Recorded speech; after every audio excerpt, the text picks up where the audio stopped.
En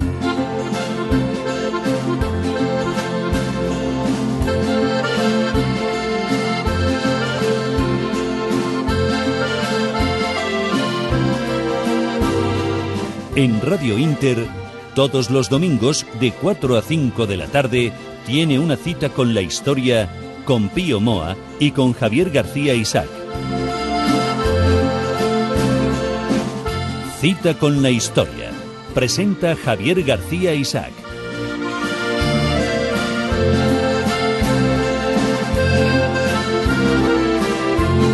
Muy buenas tardes, estamos en Cita con la Historia, cita con don Pío Moa. Hoy con un tema muy interesante y de mucha actualidad, aunque le vamos a dar nuestro toque histórico. Es elecciones vistas en perspectiva histórica.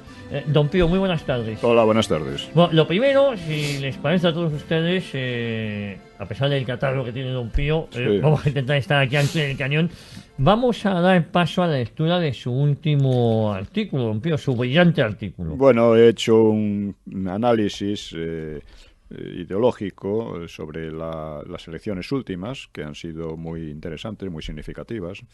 Y es un análisis que se puede hacer a varios niveles, como por ejemplo la sorpresa de que un partido que surge de la nada se convierta en el tercero del país, o de los errores de unos y de otros en la campaña, o cuáles serán las combinaciones que puedan hacerse, o si el Parlamento será gobernable o no, etcétera, que es lo que está hablando prácticamente todo el mundo, ¿no? Pero me parece que nadie, o casi nadie, ha reparado en que los cuatro partidos son herederos y continuadores del PSOE de Zapatero.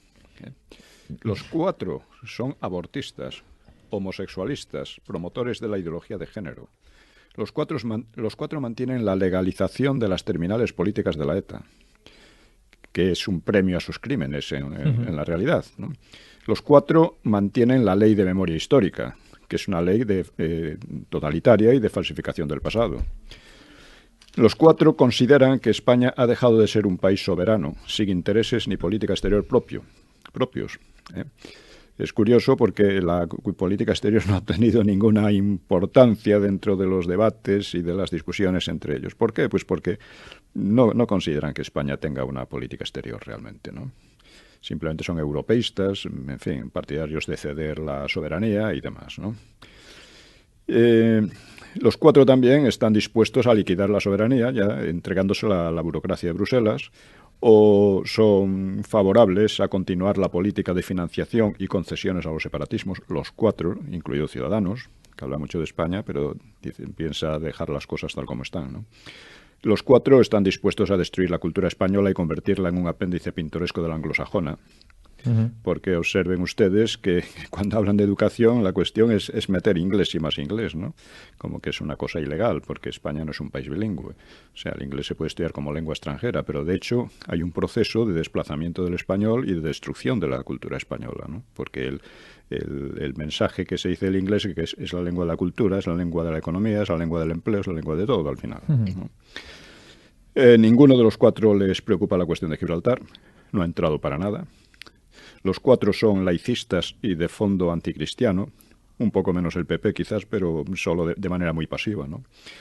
Lo único que realmente preocupa a esos partidos es la cuestión económica, y acerca de ella no tienen verdaderas ideas, como han demostrado, ¿no? O tienen ideas disparatadas, como pasa en algunos casos, ¿no? Y todo esto, precisamente todo esto, ha constituido la política de Zapatero. A muchos tratan a Zapatero de idiota, pero ha resultado ser todo un maestro de la política, puesto que lo siguen todos. Es algo sorprendente, pero es así. El denominador común, por otra parte, de todo esto es la hispanofobia. ¿La hispanofobia? Sí. España les importa muy poco, unos están en contra abiertamente, otros les importa muy poco, y en fin, y todos ellos quieren diluirla, ¿no? Diluir la nacionalidad española en lo que llaman Europa, o sea, en la Unión Europea. Y las diferencias entre ellos son más bien de matiz. El PP cree que lo ya avanzado en esa dirección es bastante y desearía que no continuara, de la misma manera, cosa que es ya por demás imposible. El PSOE quiere ir un poco más allá y Podemos mucho más allá. Y Podemos resulta menos disimuladamente proetarra, y propone mayores subidas de impuestos. Ciudadanos, con su aparente españolismo, es incluso más radical en el programa de disolver a España en la Unión Europea y de demoler su cultura a favor del inglés, etcétera, ¿no? Es decir, son diferencias menores, pero parece que la rivalidad es saber quién es más zapaterista que los otros. Esa parece una lucha, ¿no? El conservar el legado de Zapatero. Sí. No, parece que es recogido por todos. Por todos. Por todos, ¿no? Y hay que reconocer que Zapatero ha marcado la época. Y el punto principal es el de uno de los puntos principales, y el de más alcance es el de la Ley de Memoria Histórica. La Ley de Memoria Histórica pues está diseñada para deslegitimar el franquismo y, por consiguiente, todo lo que ha venido de él. O sea, a la larga es deslegitimación de la transición, deslegitimación de la monarquía, y ya estamos viendo como muchos de la izquierda están hablando abiertamente en ese sentido. De volver a la República. Tenemos aquí al jefe de Podemos que habla de la República, de Azaña, de Largo Caballero, de los cuales no tiene mucha idea. Azaña no sabe, por ejemplo, lo que decía Azaña Largo Caballero, que no era nada, digamos, halagüeño. O lo que decía el propio Largo Caballero, que vamos a hablar luego de eso, porque es una cuestión importante, ¿no? En el editorial decía también que uno tiene que preguntarse por qué el pueblo ha votado a tales partidos y a sus líderes, que son realmente grotescos, muchos de ellos, ¿no? Y que han cerrado el paso y por qué el pueblo ha cerrado el paso a opciones evidentemente más serias, ¿no? Como podrían ser Vox o UPyD. Y hay varias causas, claro. La democracia funciona como una lucha por la opinión pública, y no solo por ganarla, sino también por crearla. Y ello depende en gran medida de los medios de masas, que están manipulados por aquellos partidos y por una clase periodística que, salvando las excepciones que siempre tiene que haber, pues tiene un nivel medio intelectual y moral tan bajo como el de los políticos. Muy bajo. Muy bajo. Esta es una causa, pero la más profunda, creo yo, enraiza con el embrutecimiento del mismo pueblo por 40 años de lo que llamaba Julián Marías la mentira profesionalizada. O sea, la mentira profesionalizada, decía Julián Marías, viene cerrando el horizonte de España. Y efectivamente, estas elecciones dan la impresión de un horizonte que se cierra. Un pueblo en el que predomina hoy por hoy la ignorancia y el desprecio por su propia historia y por su propia cultura, con partidos que llaman abiertamente a mirar al futuro sin aprender del pasado, o falseándolo, o que creen que la economía lo es todo, que es un lema, ya lo he dicho otras veces, un lema que podía servir para un burdel, ¿no? Y la economía, o lo que ellos entienden por economía, ha sido el tema clave en sus debates, unos debates bastante irrisorios, ¿no? Y un pueblo que desprecia su pasado se desprecia a sí mismo. Y por ello se vuelve indigno, pierde criterio y cae en infantilismos que le hacen propenso a cualquier demagogia. Porque es verdad lo que decía Cicerón. Si ignoras lo que pasó antes de que nacieras, siempre serás un niño. Y hay una infantilización del pueblo que no tiene ni idea. Habrán visto ustedes vídeos en que preguntaban a los jóvenes de cuestiones políticas. No tenían ni idea. Cuando murió Suárez, pues lo mismo. Se hicieron algunas encuestas en la universidad y por ahí, y la mayoría no tenían ni idea. O decían cosas, que siguió un golpe de Estado. Que otro sea un rey. Sí. En fin, creo que este es el análisis en profundidad, o parte de él, ¿no?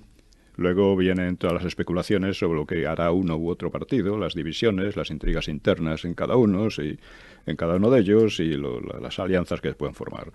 Lo que importa es que cualquier partido que quiera ser alternativa a esta lamentable situación entienda bien los desafíos que debe afrontar, porque con una población que está engañada, como decía Menéndez Pelayo, una situación parecida, engañada por gárrulos sofistas, que está destrozando su propia cultura y su propia historia, ¿no? Pues esto será un trabajo largo y difícil. Pero, don Pío, perdóneme, ante nosotros se presenta un panorama un poco oscuro, porque estos cuatro partidos son herederos del zapaterismo o han cogido parte de su legado, ¿Qué nos queda al resto de los ciudadanos que no nos gusta ninguno de estos 4 partidos, y menos el legado de Zapatero? Pues eso es una cuestión que no podemos tratar aquí muy a fondo, No, pero no, lo no, que no se es trata, el foro. claro, lo que se trata es primero, rescatar la historia. Esto es fundamental, porque es la falsificación de la historia lo que ha creado el ambiente propicio para este tipo de partidos, ¿no? Rescatar la historia es fundamental y es lo que nosotros podemos hacer. Ahora, los que se dediquen directamente a la política tienen que aprender mucho de lo que está ocurriendo y tienen que aprender mucho de establecer unas ideas muy claras que muchas veces no aparecen ideas claras que puedan llamar la atención de la gente y que puedan que no sea simplemente una crítica, sino que muestren una salida positiva, ¿no? Esto es lo que yo veo que falta en gran medida. Pero vamos a ver el análisis histórico desde 2 puntos de vista. Primero, podemos comparar la situación actual con la situación de 1936, porque mucha gente se pregunta si puede hacerse alguna semejanza entre las dos situaciones. Y yo creo que hay algunas semejanzas profundas y algunas diferencias también importantes, ¿no?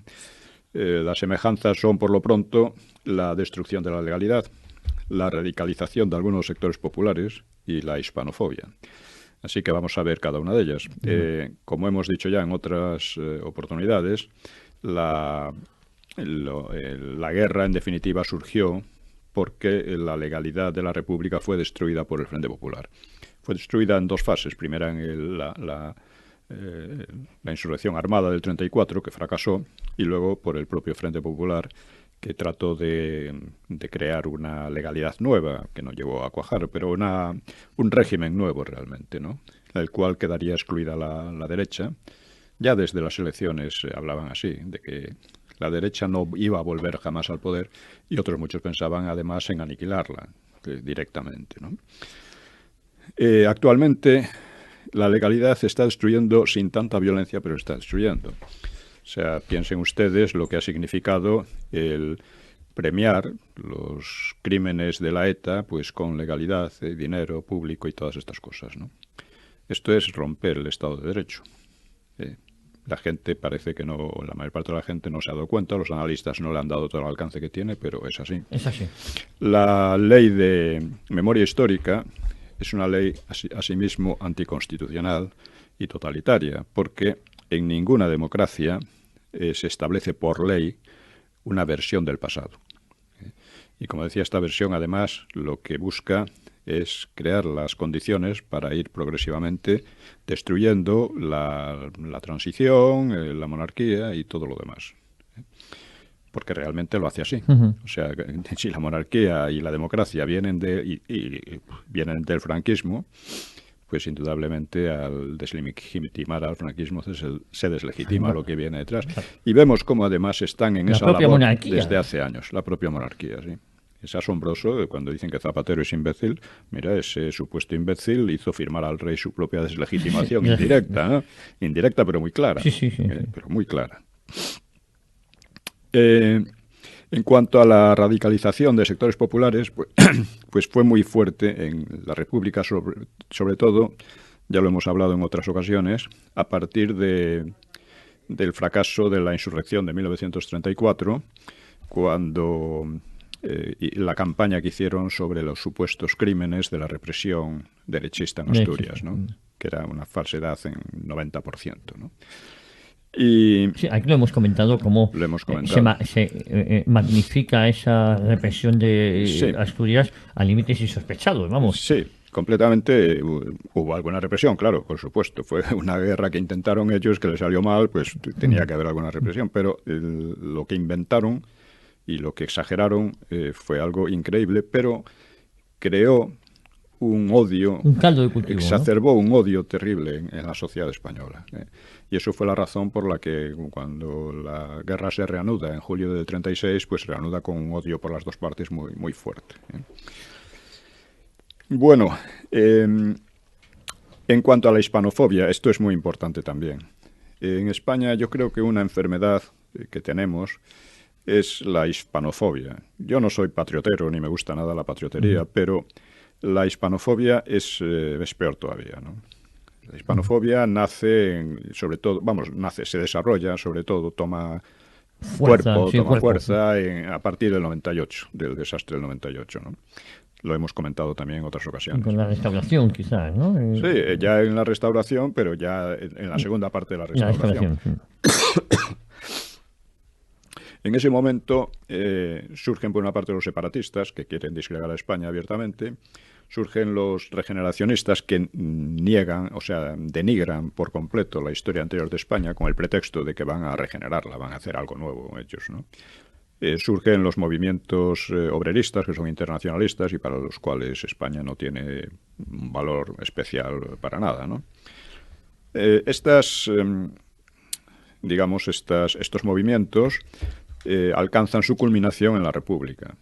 La República, decir viva España, era peligroso, era peligroso. Se podía decir viva Rusia, viva lo que sea, pero viva España sonaba muy mal. La idea de que España tenía una historia deleznable, etcétera, pues bueno, y actualmente vemos que esa actitud se ha extendido enormemente. Esto se ve muy bien, ¿no? En las redes sociales, en los comentarios de los políticos. Los políticos, casi ninguno habla abiertamente contra España, pero la desvalorización de España está presente como base de todo su discurso, ¿no? Y que se manifiesta, por ejemplo, en todo lo que se ha hecho con relación a que es también una quiebra de la legalidad en relación con los separatistas, dándole todo tipo de ventajas ya desde hace muchos años. Y en cuanto a las diferencias, pues en primer lugar el proceso actual se está llevando adelante sin una violencia explícita como la que hubo entonces, que no se ha formado tampoco una coalición tampoco explícita como el Frente Popular. Y también hay otra diferencia, es que la derecha en la República representaba unos valores como la unidad nacional, la defensa de la herencia cristiana, la familia y la propiedad, y todo eso ya el PP, que se considera la derecha, no existe. Es decir, el PP no defiende nada de eso, excepto la propiedad. La propiedad sí, la propiedad privada. Pero todo lo demás pasa de ello olímpicamente. Ha habido un hecho curioso que los 12 diputados peovidas, a los 12 se los han cargado. Tampoco es que fueran muy peovidas, pero sí.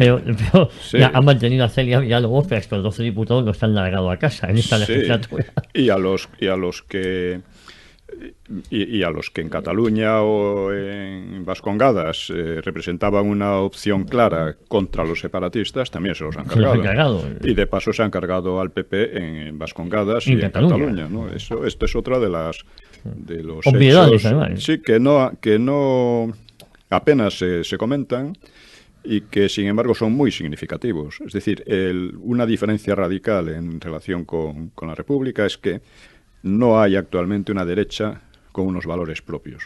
Sus valores son los de Zapatero, básicamente. Un poco moderados, pero son los mismos, no son otros. Tampoco ha llegado a formarse un Frente Popular todavía. Quizá no se forme de todas maneras, ¿no? Porque las diferencias... Dentro del Frente Popular había una gran... amalgama. Sí, diversidad de intereses y de ideologías que al final llevaron a que se mataran entre ellos durante la guerra bastante, ¿no? Y en la actualidad, pues, esas divergencias siguen existiendo, y lo único que los puede unir es el ataque a la derecha, pero, como digo, esa derecha no existe, ¿no? Entonces se hablaba del fascismo, que tampoco existía, pero eso todavía es mucho menos. Y veo yo cierta dificultad en que se forme un Frente Popular tal cual, aunque sí pueden ponerse todos de acuerdo en medidas, como por ejemplo aplicar más drásticamente la ley de memoria histórica, que insisto es una ley totalitaria, no democrática, y este tipo de cosas. También es importante que la situación internacional es distinta. En aquella época toda Europa estaba en ebullición, había unas luchas ideológicas tremendas por todo el continente. Actualmente no existen, aunque es verdad que la Unión Europea está en crisis y da la impresión de que es una crisis que va a ir aumentando por toda una serie de problemas que no es capaz de afrontar. Una Unión Europea que, por otra parte, es cada vez menos democrática. En fin, Y luego también está que claro, la mera permanencia de España a la Unión Europea y a la OTAN pues dificulta el que las tensiones lleguen al máximo. La dificulta, pero no las impide necesariamente, ¿no? O sea, no creo que se llegue a una guerra civil, aunque no hay que excluir nunca la posibilidad, porque sería muy frívolo excluirlo, teniendo en cuenta el pasado, pero lo veo muy difícil, muy improbable ahora, ¿no? Entonces, resumiendo, diríamos que hay semejanzas importantes, que es la destrucción de la legalidad, por una parte, la radicalización de algunos sectores y la hispanofobia común a todos ellos. Esto es importante señalarlo por dos razones. En primer lugar, la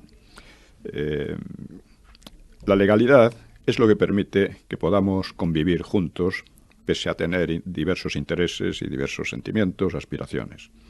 Es decir, es la ley, el respeto a la ley. Si esto cae, los choques se vuelven mucho más feroces. Y en España estamos viviendo un proceso en que los odios vuelven a resurgir, en que las tensiones se hacen cada vez más fuertes y que nunca se sabe muy bien cómo termina eso. Y por otra parte, el patriotismo es fundamental en una democracia, por muchas razones, pero una de ellas que es muy simple de entender es esta. En una democracia hay diversos partidos. En realidad, diversos partidos los hay en todos los regímenes, pero en una democracia son partidos abiertos. Bien, si esos partidos no tienen un común patriotismo, un interés que esté por encima de los intereses de partido, los intereses de partido se convierten en disgregadores y en destructores, porque ningún partido cree que tiene ninguna obligación más allá de sus propios intereses. Claro. Entonces, si no hay una mentalidad patriótica por encima de eso, una mentalidad que respete la nación, la unidad de la nación, etcétera, esto puede terminar muy mal. Normalmente la tendencia a la disgregación puede terminar imponiéndose, ¿no? En fin, pues vamos ahora a verlo desde otro punto de vista, histórico también. Las pasadas elecciones, ¿no? Sí, las pasadas elecciones. Del 20 de diciembre vista desde una perspectiva histórica. Sí, es en relación con estas, vamos a llamarle tonterías, que ha dicho Pablo Iglesias, ¿no? Sobre Azaña y Largo Caballero. Largo Caballero le llamaban el Lenin español. Parece que este señor quiere imitarle, ¿no? Pues si le parece, don Pío, antes de que empecemos a hablar del tema ya, de meternos en materia de las elecciones vistas de perspectiva histórica, nos vamos a ir a publicidad y volvemos de inmediato y así vamos de tiro. Sí.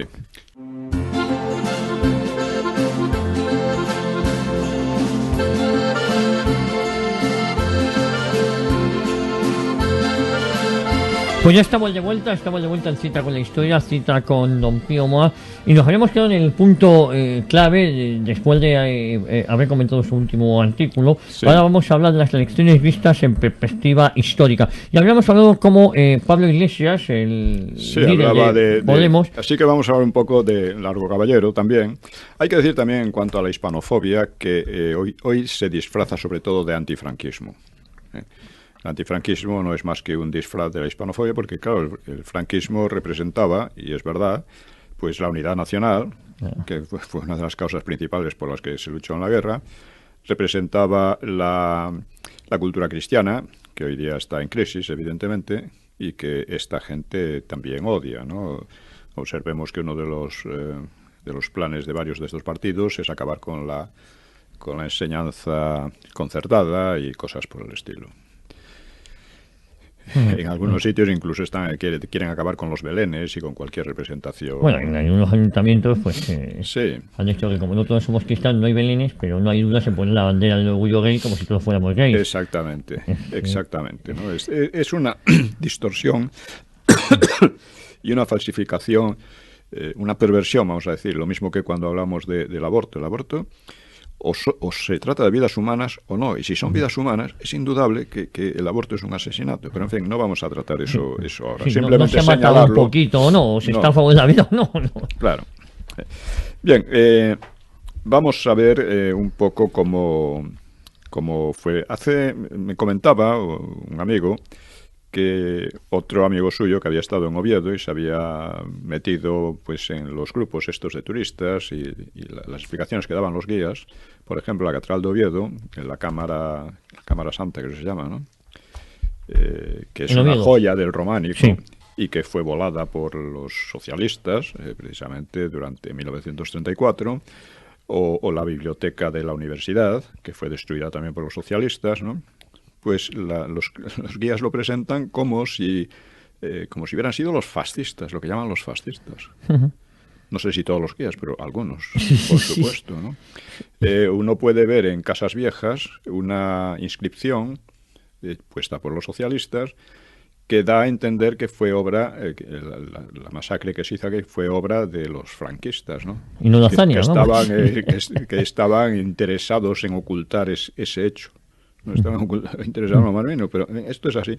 Es decir, el nivel de la falsificación histórica es tremendo. Y una de las cosas más graves es que la gente oye estas cosas y no rechista.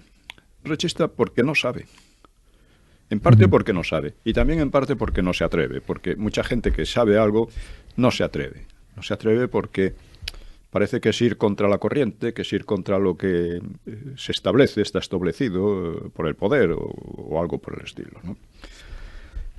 En fin, pues vamos a hablar un poco de Largo Caballero y lo que representó en la historia y que tanto le gusta a Pablo Iglesias, a Podemos. Bueno, Largo Caballero, que era apodado el Lenin español. Era apodado el Lenin español. Bueno, en 1933... ya antes de las elecciones que perdió la izquierda, el PSOE organizó en Torrelodones una escuela de cuadros, una escuela de verano que se llamaba, para formar cuadros expertos en su política, y allí hablaron pues Besteiro, habló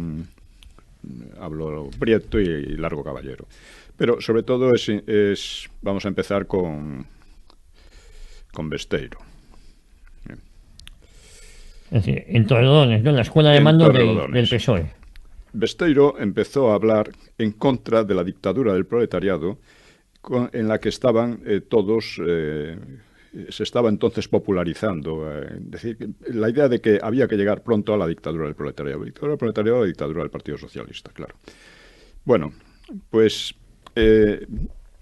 ya digo, Besteiro, habló de la dictadura como una vana ilusión infantil, que dijo se paga demasiado cara, porque al final son las masas las que cosechan los desengaños y los sufrimientos, y habló de estas cosas. Dice, es que no habrá posibilidad de salir de esta locura dictatorial que invade el mundo, es que nos vamos a contagiar de la peste del momento.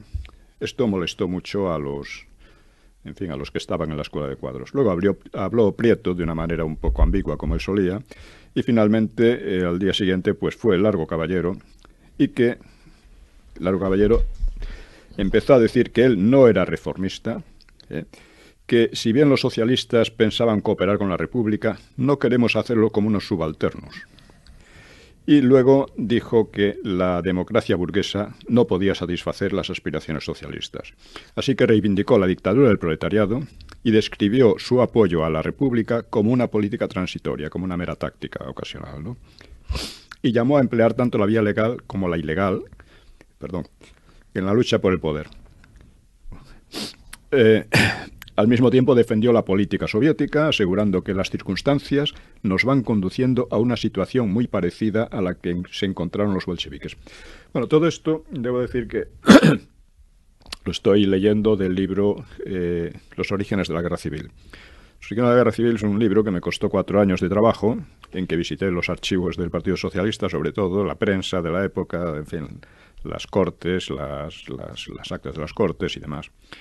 Y creo que es un libro que, para quien tenga interés en la historia de la época, que sigue siendo tan actual por muchas causas, pues debería ser un libro de obligada lectura. Obligada no en el sentido de que sea... No ha sido rebatido, por supuesto. No ha habido nadie que lo haya podido rebatir. Simplemente el silencio, como siempre, ¿no? Entonces, y el insulto, muchas veces. Y el insulto también. Pero sobre todo el silencio. Entonces es un libro que está plenamente documentado. Ahora voy a citar algunas cosillas de aquí y de allá para que quede bien claro. En fin, la verdad es que ya esto de la Escuela de Torrelodones era cuando los socialistas estaban aún en el poder, estaban en el gobierno de Azaña. Bueno, pues, ¿qué pasa a continuación? Pues, digamos que la radicalización del PSOE le lleva a romper cada vez más con los propios republicanos de izquierda, con Azaña y los demás. Empiezan a llamarles fascistas a los propios republicanos de izquierda. Y el 1 de octubre, por ejemplo, ya se acercaban las elecciones, que iban a perder, por cierto. Pues estamos hablando de 1933. Pues Largo decía en un meeting, perdón, en un meeting en el Cine Europa. Parece que asombra a algunas personas que se hable de la conquista del poder por la clase trabajadora. Lo que sucede es que hemos estado algunos años hablando un poco veladamente de lo que era nuestra aspiración. Nuestro partido es ideológicamente y tácticamente un partido revolucionario. Y cree, el partido, que debe desaparecer este régimen, la República. Los llaman republicanos con la mayor naturalidad del mundo, ¿no? Y para lograrlo, decía, es preciso crear un espíritu revolucionario en las masas, un espíritu de lucha, una convicción de cuáles son nuestras aspiraciones. La clase obrera tiene que prepararse de todas las maneras. Aunque hay algunos hombres que por motivos sentimentales digan, no, eso es algo horroroso, es inútil. Pues o triunfaba la clase capitalista o se imponía la obrera, según él decía. E insistió en las tesis de Torrelodones. ¿Vamos a decir que los rusos no hicieron lo que tenían que hacer?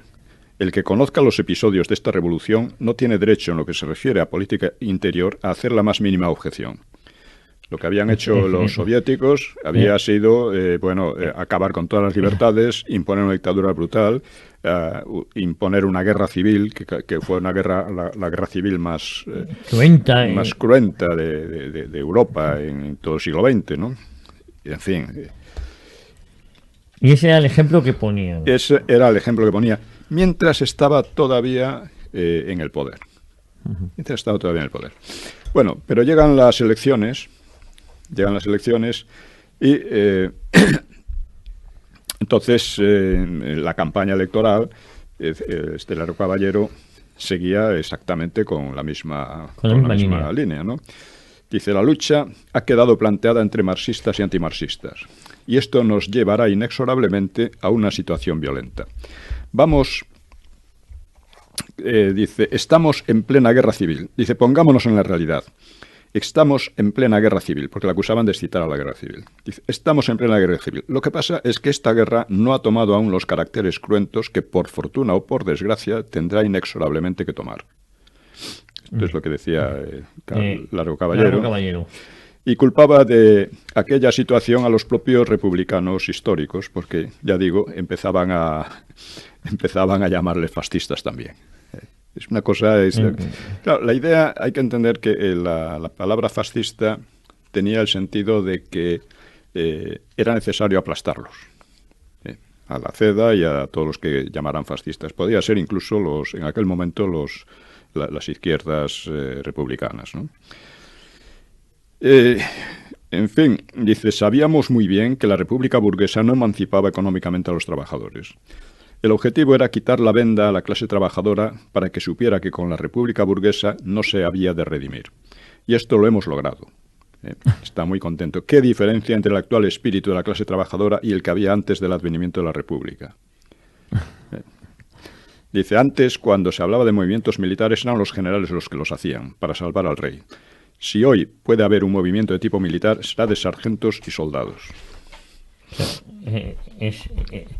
Pero claro, todo esto, si lo ponemos en el contexto donde se dijo, la situación era seriamente preocupante y grave, ¿no?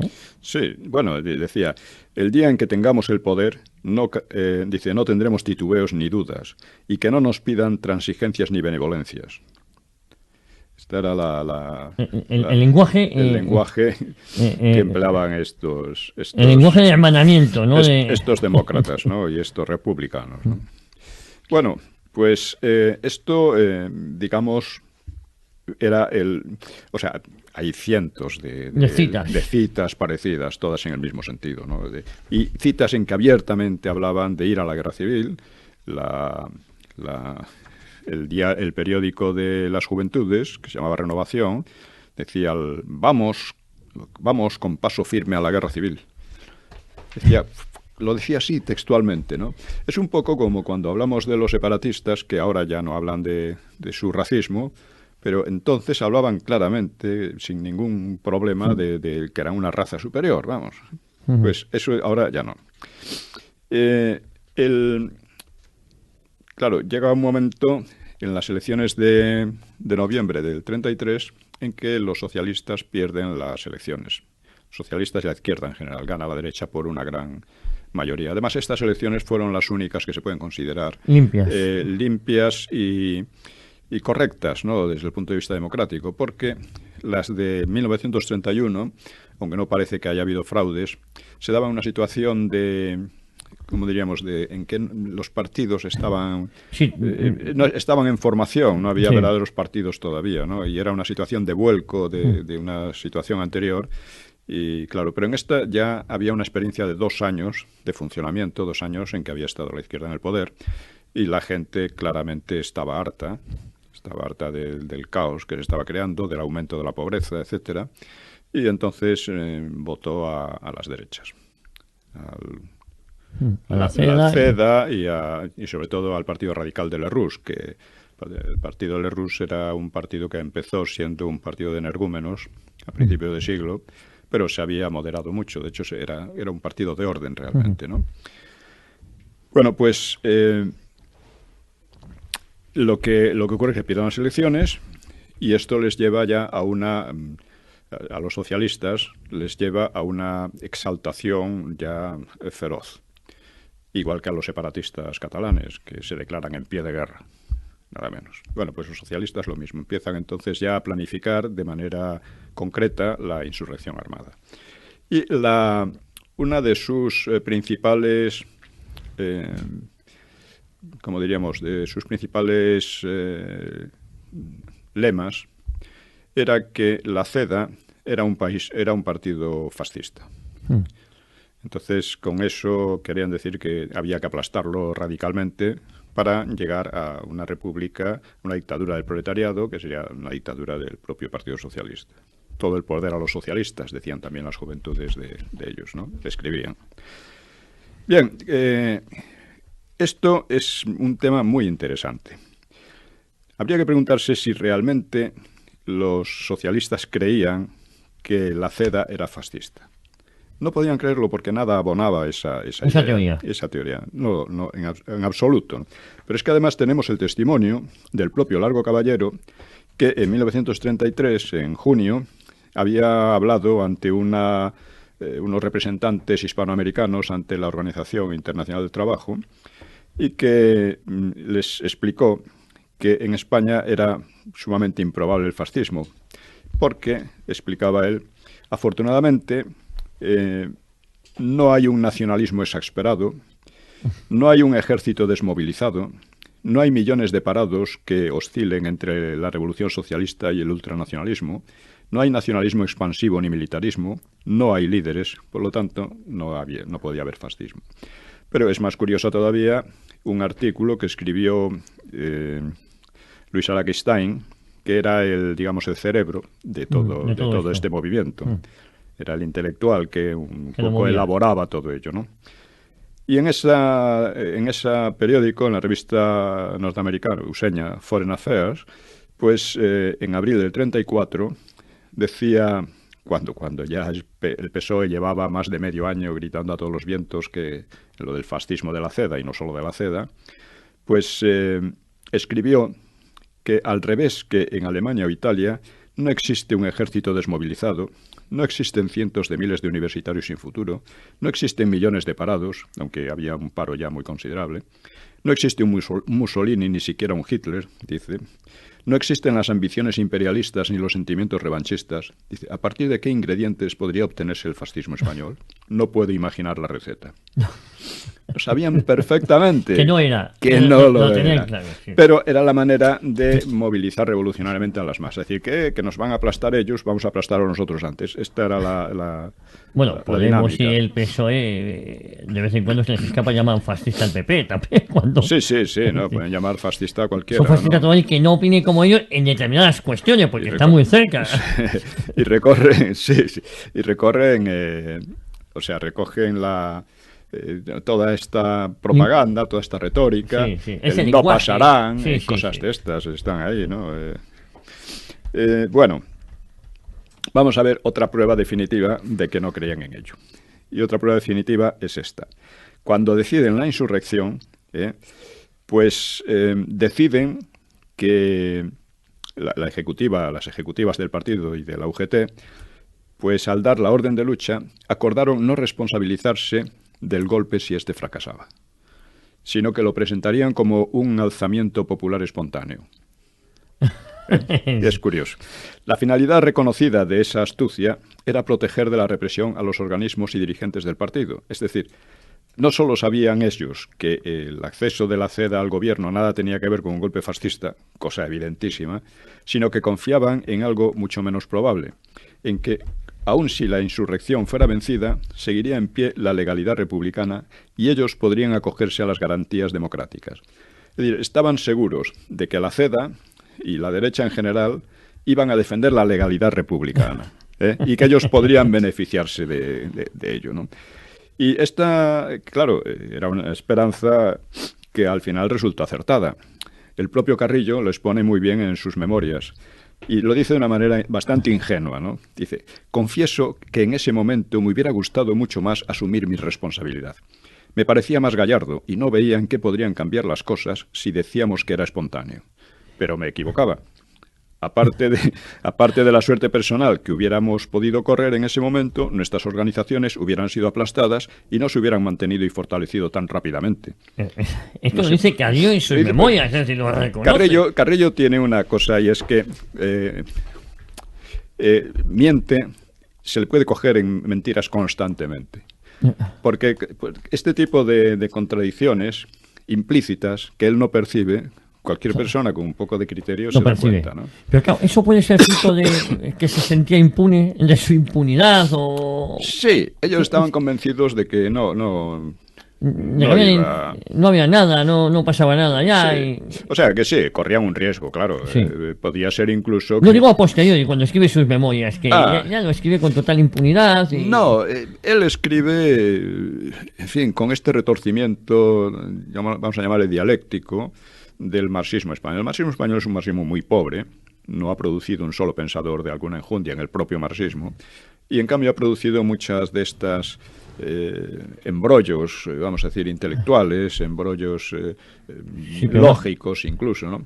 Lo más propio es casi de taberna, casi me atrevería a decir. Vamos, Muchas no hay- veces, bueno, esto no es propiamente No. taberna. Él trata de justificarlo diciendo que había, porque por una parte todo el tiempo está diciendo que había un peligro fascista, que la CEDA era fascista, etcétera, etcétera. Pero luego resulta, no, dijimos que no íbamos a reivindicarlo si fracasaba, porque así nos podíamos beneficiar. Oye, si fueran fascistas, os hubieran aplastado sin contemplaciones, Sin contemplaciones, como claro. hizo Hitler, Claro. por ejemplo, ¿no? Y además es lo que ellos decían. Ujú. O sea que, pero vamos a ver también cómo los historiadores, un poco de este tipo, de izquierda y tal, Pues vámonos antes a la Sí. última pausa publicitaria y Bien. nos quedan ya 15 minutos para acabar el programa. acuerdo. Volvemos de inmediato. Pues estamos de vuelta y estamos ya en la recta final de este Sí. programa, de esta vista que estamos haciendo sobre las elecciones, vista con esta perspectiva sí, histórica. a ¿no? partir de las elecciones nos da pie para hablar.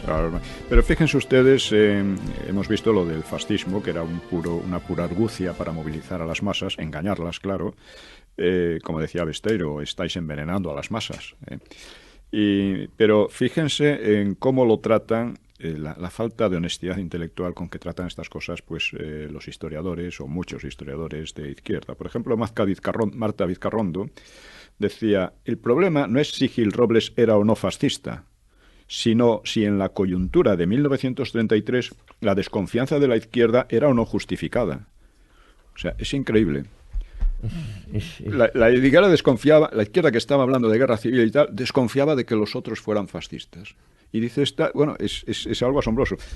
Vizcarrondo, claro, cree que lo era justificada, sin pensar ni un momento en lo que podía opinar del PSOE la derecha, que podía opinar con mucha más razón de que eran...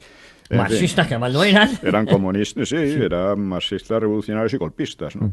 Y guerra civilistas, ¿no? O Santos Juliá dice...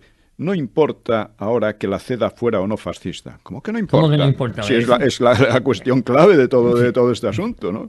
Es absolutamente esencial para era el leitmotiv. Ahora no importa. Bueno, el propio Besteiro, ya digo, les decía... vais a llegar al poder, si llegáis, empapados y tintos en sangre. Dice, la prensa del partido envenena a los trabajadores. Por ese camino de locura decimos a la clase trabajadora que se le lleva al desastre, a la ruina y, en caso último, al deshonor. Dice, porque una clase trabajadora que se deja embaucar de esa manera acaba por deshonrarse. Insistía también que no había ningún peligro fascista, como en realidad todos sabían, y realmente como tampoco lo creía nadie, nadie de ellos. Pero a las masas se les lanzaba, calentó y se les dijo. Les lanzaba ese mensaje. Bien, pues la lucha con Besteiro tenía, y los suyos, como Saborit y otros, tenían fuerza en la UGT, que era el sindicato de masas y era donde radicaba la fuerza principal del propio PSOE. Entonces los fueron desplazando. Los fueron desplazando mediante mociones, ataques desde las bases, etcétera, hasta que terminaron apartándolos. Y entonces ya fue posible llevar adelante la insurrección. La insurrección fue planificada muy cuidadosamente. Porque Besteiro se negaba a eso. Besteiro se negaba a eso. Besteiro se consideraba marxista, era un marxismo muy pintoresco realmente, no se puede llamar así. Era lo que podemos decir un teórico. Sí, él había participado, cuando era más joven, había sido muy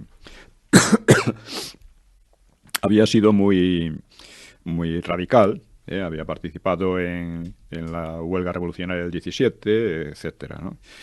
Pero después había cambiado de posturas. De hecho, cuando como sabemos, o no sabemos, en fin, fue real, cuando en el Pacto de San Sebastián se unen los republicanos de izquierda, los republicanos en general, los nuevos republicanos, por ejemplo, de derechas, como Alcalá Zamora y Maura, que fueron los que realmente organizaron aquello. Sí. No, los que hicieron aquello, ¿no? Los que los organizaron a todos, que si no eran dispersos. Bueno, pues imitaron al Partido Socialista, pero Largo Caballero no quiso ir. Y fue Prieto, pero no como representante del Partido Socialista, sino en plan, como si dijéramos, un observador. Sin embargo, consiguieron arrastrar a Largo Caballero. Y lo primero que se plantean en el Pacto de San Sebastián es un golpe militar, como es sabido. Es un golpe militar que debía ser acompañado con una huelga general por parte de los socialistas. Bueno, pues Besteiro saboteó la huelga general. Porque en el fondo no estaba de acuerdo. Y a partir de ahí, pues él es un demócrata normal, demócrata que dice que hay que seguir las normas de la democracia, que, en fin, la clase trabajadora debe educarse y ser cada vez más consciente, pero que una revolución violenta debe descartarse por completo. Porque hay unas leyes que permiten a los partidos, las organizaciones y que hay que respetarlo. Por eso, cuando termina la guerra civil, él dice que todo el mérito de haber acabado con el bolchevismo, al que se había sido llevado la República, pues es de los nacionales, con todos los reparos que se le puedan poner. Sí. Que es lo mismo que decía Marañón, dice, con todos los reparos que se puedan poner, ellos son los que están defendiendo a España y están defendiendo la civilización. Bueno, pues así fue defenestrado Besteiro. Y hay una cosa en la que queda claro cuál era la verdadera visión, una visión más típicamente marxista, de los socialistas entonces. Y lo dice Amaro del Rosal en una de las discusiones que hubo. Dice, pregunto si por encima de nuestra voluntad hay una situación objetivamente revolucionaria. Dice, existe un espíritu revolucionario, existe un ejército completamente desquiciado, hay una pequeña burguesía con incapacidad de gobernar, se refería a los republicanos. una pequeña burguesía en descomposición. Tenemos un gobierno, el gobierno de derechas entonces, que es el de menor capacidad, el de menor fuerza moral, el de menor resistencia. Ahora todo está propicio. Y, evidentemente, esta era la razón principal. De acuerdo con la teoría marxista, las condiciones para una revolución van madurando y en la medida en que llega un momento en que están maduras del todo para tomar el poder, revolucionariamente. Y esto es lo que... porque cuando... Es curioso que el Partido Socialista llega a la República como el partido más fuerte, tanto de derecha como de izquierda, el mejor organizado, el más disciplinado y tal, y llega así porque había colaborado con Primo de Rivera. Había colaborado y entonces Primo de Rivera, que quería que el Partido Socialista fuera un poco la oposición de un régimen nuevo, pero que fracasó en eso, pues llegaba muy fuerte. Con Primo de Rivera el Partido Socialista se había comportado de manera muy civilizada, muy reformista y tranquila. Y había incluso colaborado, ¿no?, con la Unión Patriótica. Sí. No, con la Unión Patriótica no, pero había colaborado casi en el gobierno. Era consejero de Estado, era Largo Caballero, ¿no? Entonces, llegan tan fuerte, ¿no? Y he aquí que llega la República, y en ese momento en que llega la República empieza a radicalizarse totalmente. Lo que en la dictadura se había portado tan ejemplarmente, en ese sentido, pues en la República son paradojas de la vida, ¿no? Bueno, pues vamos a ver, como ya se nos echa el tiempo encima, voy a leer algún trozo del apéndice sobre las instrucciones socialistas para la insurrección, para que se entienda bien de que son instrucciones secretas que se daban a los diversos organismos y que, por ejemplo, dice, se prohíbe en absoluto sacar copias de esas instrucciones, tal y cual. Pero es interesante. Dice, deben constituirse grupos técnicos de los servicios de gas, electricidad, alcantarillado, teléfonos, telégrafos, etcétera, capaces de formalizar y llevar a cabo planes para, en caso necesario, suprimir estos servicios en la población en forma que no pueda ser fácilmente reanudado por otros. El movimiento debe afectar a todos los servicios, pero principalmente a los de vital importancia: alimentación, transportes, agua, gas, etcétera. Uno de los planes que había era cortar el agua de Madrid. Era una idea de Prieto, ¿no? Dice... Esto para generar caos. Sí, para generar caos. Dice, conocer los depósitos de gasolina, dinamita y armas, planear el medio de apoderarse de ellos en el momento preciso. Haciendo una buena distribución de fuerzas por toda la población, deberá hacerse una guerra de guerrillas. Nunca deben presentarse grandes masas frente a la fuerza pública. Dice, nadie espere triunfar en un día en un movimiento que tiene todos los caracteres de una guerra civil. En este movimiento el tiempo es el mejor auxiliar. Estas son algunas de las instrucciones, todas son instrucciones que lo pongo en el apéndice del libro Los orígenes de la guerra civil. Es un documento muy poco conocido, pero fundamental. Yo creo que esto da incluso para otro programa, dado las características de estas elecciones, o quizás más adelante. Quizá más para adelante, sí. Por supuesto hay que tratar más estas cuestiones. Pero importa señalar que generalmente la gente habla de la huelga de Asturias o la revolución de Asturias. No, fue una revolución que se intentó en toda España y que fracasó y que dejó muertos además en 27 provincias. Causó, para que nos demos una idea de su amplitud, sí. Se recogieron 90.000 armas largas, 30.000 pistolas, 149 fusiles ametralladores, 98 pistolas ametralladoras, 711 otras armas automáticas y 41 cañones que capturaron en Trubia. No sé, ¿se acaba el tiempo? No, nos quedan un minuto y medio. Bien, pues quiero decir con esto que los principales causantes de la guerra civil fueron los socialistas. Fueron los principales causantes queriendo textualmente y directamente la guerra civil, teniendo como objetivo su dictadura absoluta, lo que llamaban la dictadura del proletariado. Nunca han renunciado, nunca han, vamos a decir, pedido perdón, aunque no esa es la expresión adecuada, ¿no? Han criticado estos hechos. Cuando en 1979 el Partido Socialista dicen que renunció al marxismo, cosa que no es verdad, lo siguió manteniendo como método de análisis y no sé qué otra historia, pues no hizo el menor examen crítico de lo que había supuesto el marxismo en la historia de este partido.